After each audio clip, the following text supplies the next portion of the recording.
get x2 is equal to t also. Okay, put the value of x3 is equal to t in this equation. So we get x2 is equal to t, and put both the value in the first equation. So x1 is equal to minus 2t, right? So as the eigenvector corresponding to lambda is equal to 1 is minus 2 1 1. Okay, so this is our eigenvector. Now also we have to find the eigenvector corresponding to lambda is equal to 2. So put lambda is equal to 2 in the first equation. In this equation, put lambda is equal to 2 in this equation. So minus 2 0 minus 2 1 0 1 and 1 0 1. Okay, so minus 2 0 minus 2 1 0 1 1 0 1. Clear? So now to convert this matrix into a row echelon form, we are multiplying third row with 2 and add into the first row, and multiplying third row with minus 1 and add into the second row. So first and second row both are become 0 row, 0 0 0 0 0 0. The third row become 1 0 1. Okay, so this is not a row echelon form matrix, but now when we are interchanging the row, first row become the third row become first row, and this first and second row become second and third row. So that matrix definitely is in row echelon form matrix. Okay, and from that matrix we get this equation x1 plus x3 is equal to 0, and there are two free variables, because you can see the second and third column does not have any leading entry, only the first column we have leading entry. So that's why we are taking x2 is equal to t and x3 is equal to k. Corresponding to x3 is equal to k, put that value of x3 is equal to k in this equation, we get x1 is equal to minus k. So there are two free variables, so definitely we have get two eigenvector corresponding to lambda is equal to 2, hence the eigenvalues corresponding to lambda is equal to 2, sorry, this is not eigenvalues, this is eigenvectors. So as eigenvector corresponding to lambda is equal to 2 are, what is the coefficient of k in x1 x2 x3? Coefficient of k is here minus 1, here 0 and here 1. So this is minus 1 0 1. And what is the coefficient of t in x1 x2 x3 respectively? So here 0, here 1 0, so 0 1 0. So these two are basis vector corresponding to eigenvector corresponding to lambda is equal to 2. So hence the basis for the eigenspace of A are, this is the first eigenvector which we have for the eigenvalue lambda is equal to 1 minus 2 1 1, and these two are eigenvector corresponding to lambda is equal to 2. So these three are basis vector minus 2 1 1, minus 1 0 1 and 0 1 0.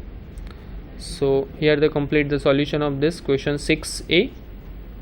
We already find eigenvalues and eigen basis for the eigenvectors, basis for the eigenspace. So next question, question 6b. Find matrix P that diagonalizes A, that is equal to 1 0 6 minus 1. Also determine P inverse AP. Also determine P inverse AP. So the characteristic equation of A is again determinant of A minus lambda I, that is equal to 0. So in the main diagonal entries we have to add minus lambda. So 1 minus lambda, minus 1 minus lambda, here is a 0, 0 and 6 are as it is, that is equal to 0. So when we solve this determinant, this is a 2 cross 2 determinant.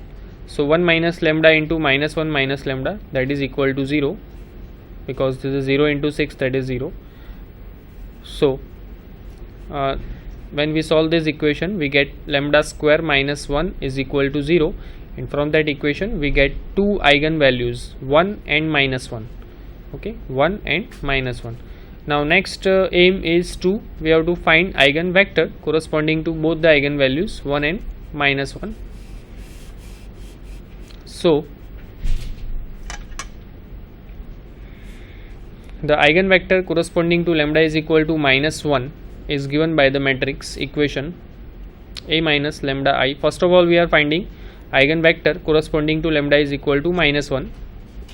So A minus lambda I into x is equal to 0. When we put lambda is equal to -1 in this, so we get A plus I into x is equal to 0. So in the main diagonal of the A, we have to add 1. So this is 0, 2, this is 0, 0, 6. Okay.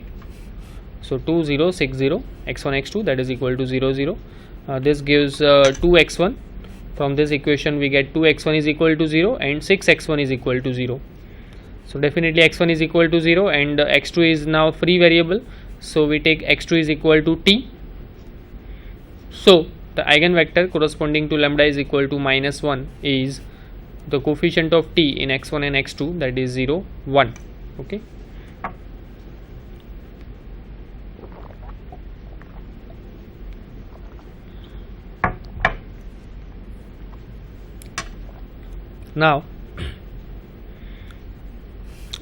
Now next we have to find eigenvector corresponding to lambda is equal to 1. So this is our equation, A minus lambda I into x is equal to 0. Put lambda is equal to 1 in this equation, so we get A minus I into x equal to 0. So put lambda is equal to 1 in this equation, in this determinant, so we get 0, 0, 6 minus 2.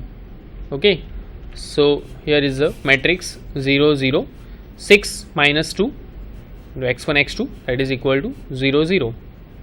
This gives 6x1 minus 2x2, that is equal to 0. So basically we get x1, take x1 is equal to t, so we get x2 is equal to 3t.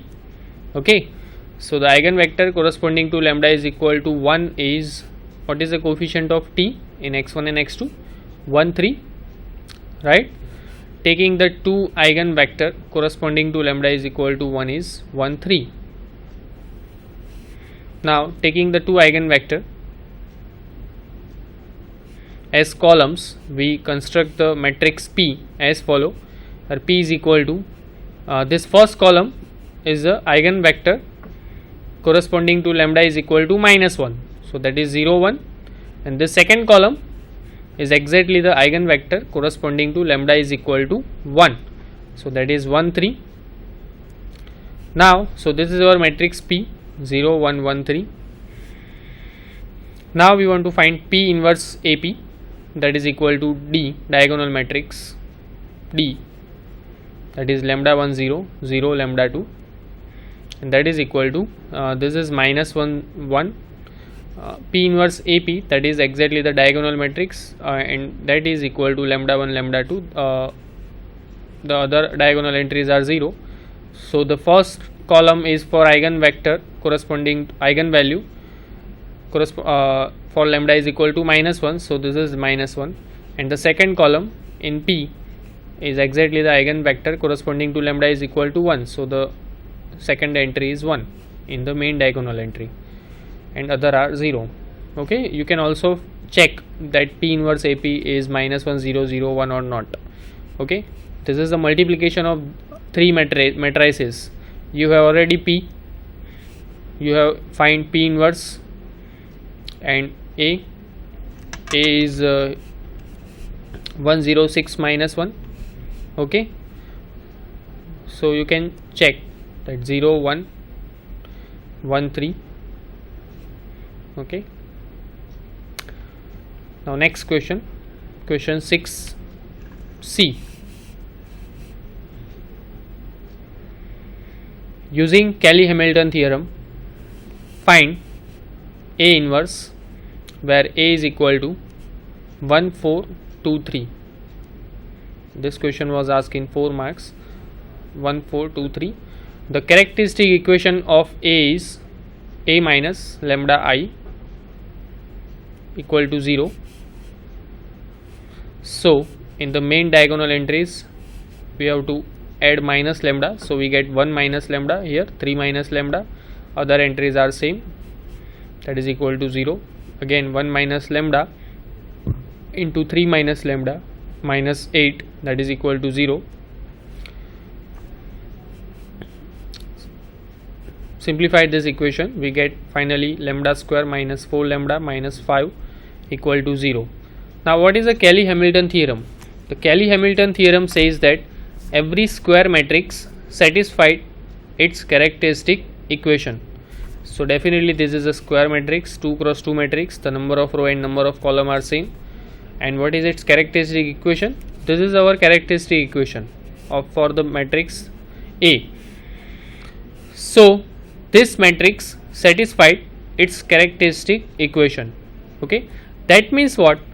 Instead of lambda, when we put A, that is also satisfied of this equation. So instead of lambda, when we put A square minus 4A plus 5I, okay, plus 5 minus 5I, okay, so this is minus 5. In fact, A square minus 4A minus 5I, I means identity matrix, that is also 0, 0 means 0 matrix.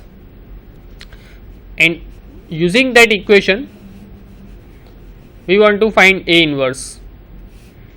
So multiplying by A inverse, we get in both the side, when we multiply A inverse, we get A inverse into A square, that will become A, minus 4 A inverse into A, that will become identity matrix, minus 5 into A inverse, and right hand side we have already 0, so 0 into A inverse, that will become 0 matrix. Okay, 0 matrix into A inverse, that will become 0 matrix. So A, from this equation, A square minus 4A minus 5 is equal to 0. When we multiply A inverse on both the side, we get this equation, A minus 4I minus 5A inverse, that is equal to 0. Now make A inverse as a subject, so we get 5A inverse. Okay, this term going from right hand side, so 5A inverse, that is equal to A minus 4I, okay, A minus 4I. So A is what? 1 4 2 3 minus 4, I means identity matrix 1 0 0 1, so that will become minus 3 4 2 minus 1, and 5A inverse, that will become minus 3 4 2 minus 1. So A inverse is equal to 1 upon 5 minus 3 4 2 minus 1. Okay, so A inverse is equal to 1 by 5 minus 3 4 2 minus 1. So here the complete the solution. This question 6C. Next question, question 7A. Let transformation T from R6 to R4 be multiplication by A.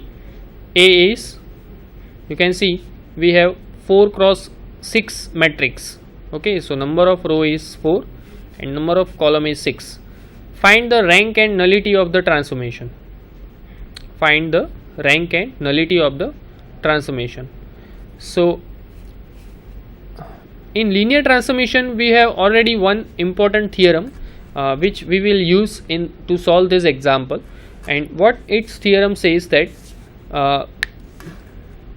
if we have Euclidean linear transformation means if our transformation T from Rn to Rm, and if we want to find the rank and nullity of that transformation, definitely it's a linear transformation. So in Euclidean linear transformation, that means we get standard matrix, right, for that linear transformation. Okay, so call it that standard matrix is capital A. So the standard matrix for the linear transformation T, which is our Euclidean linear transformation, and call it A. So if you want to find the rank and nullity of the transformation, instead of find rank and nullity of transformation T, we have to find just rank and nullity of the standard matrix A. So whatever the rank of the standard matrix A, that is exactly the rank of the transformation T, Euclidean linear transformation T, and whatever the nullity of that standard matrix A, that is exactly the nullity of the transformation T. Okay. So here we have already standard matrix is already given in the statement of the example. So this is our standard matrix, right? Transformation T from R6 to R4 by multiplication by. So this is our standard matrix. So we have to find first of all rank of this standard matrix. Clear? And for that, to find rank of this standard matrix, for that we have to convert this matrix into a row echelon form. In row echelon form, how many non-zero row, that we have to check. Whatever the number of non-zero row, that is our rank of the matrix, and that is exactly the rank of the transformation. Okay. And then to find nullity, we can also use the rank nullity theorem, which says that rank plus nullity, that is equal to the number of column in the given matrix. So from that equation we can find the nullity also. Okay. So now I explain you that how to solve this example. Okay, first of all, and then now we are solving this example. So first of all, we are converting this matrix into a row echelon form. Okay, so this is our matrix 4 cross 6. There are 4 number of row and 6 number of column, and this is our standard matrix A. So let's convert this matrix into a row echelon form. Here is the process. Total 3 process we are doing together. First process is we are multiplying first row with 3 and add into the second row. We are multiplying first row with 3 and add into the second row. So the second row become, try to understand, the second row become 0 here. Then 6 minus 7, that is 1. Then 3 into 0 plus 2, that is 2. Okay, so 0. Let's check first 3 element here, 0, 1 and 2. Okay, so 0, 3 into minus 1 plus 3, that is 0. Then 3 into 2, that is 6 minus 7, that is minus 1, and here 2. Okay, so this is 0, minus 1, 2. Okay, now let's check other